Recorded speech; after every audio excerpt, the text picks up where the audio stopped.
आदरणीय धर्म प्रेमी सज्जनों, सादर नमस्ते। मैं जेठालाल विश्वकर्मा आप सभी का हार्दिक स्वागत करता हूँ। रामायण अयोध्या कांड सर्ग 32।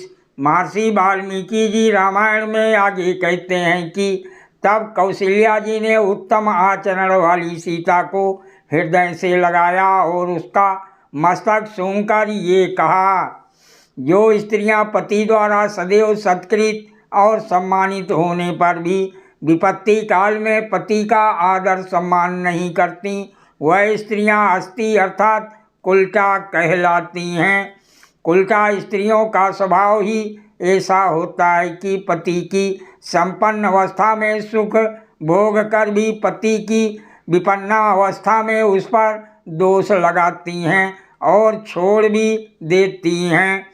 कुलटा स्त्रियां असत्य बोलने वाली तथा विकृत विचार वाली होती हैं। उनके मन की बात बड़ी कठिनाई से जानी जाती है। वह हृदय शून्य होती हैं। वह अपने को सदा यौवन संपन्न समझती हैं। उनके संकल्प पाप पूर्ण होते हैं। वह क्षण मात्र में अपने पतियों को त्याग देती हैं। पार्शास्त्र कुल किया हुआ उपकार, धर्म विद्या, वस्त्र आभूषणों का दान और वैवाहिक बंधन, कोई भी बात इन कुलटा स्त्रियों के मन को बस में नहीं कर सकती, क्योंकि ये चंचल हृदय वाली होती हैं। कुलटा एवं अस्ति स्त्रियों के लक्षण समझाकर अब कौशल्या जी सती साध्वी स्त्रियों के लक्षण बताती हैं।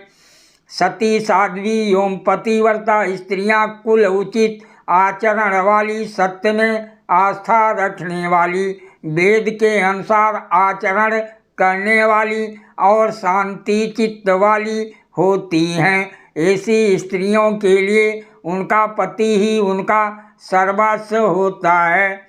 अतः वनवास के लिए उद्यत तू मेरे पुत्र श्री राम का कभी अपमान मत करना, क्योंकि चाहे वो धनी है अथवा निर्धन, तेरे लिए तो वो देवता के समान ही पूज्य एवं मान्य है।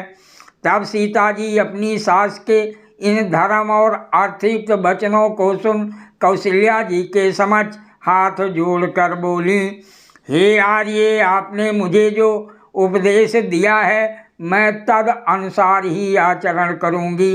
पति के साथ कैसा व्यवहार करना चाहिए ये मैं जानती हूँ, क्योंकि मैं माता पिता के मुख से ये सब सुन चुकी हूँ। हे आर्य, आप अस्ति स्त्रियों के साथ मेरी तुलना ना करें। जैसे चंद्रमा की ज्योत्सना चंद्रमा से पृथक नहीं हो सकती, उसी प्रकार मैं भी धर्म से कभी विचलित नहीं हो सकती। जैसे बिना तार के बीड़ा नहीं बजती, बिना पहिए का रथ नहीं चलता, उसी प्रकार बिना पति के स्त्री भी सुख नहीं पाती, चाहे वो 100 पुत्रों वाली ही क्यों ना हो।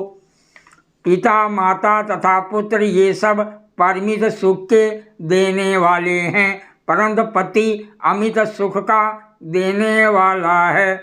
अतः ऐसी कौन अभागी स्त्री होगी जो पति का आदर सम्मान ना करेगी।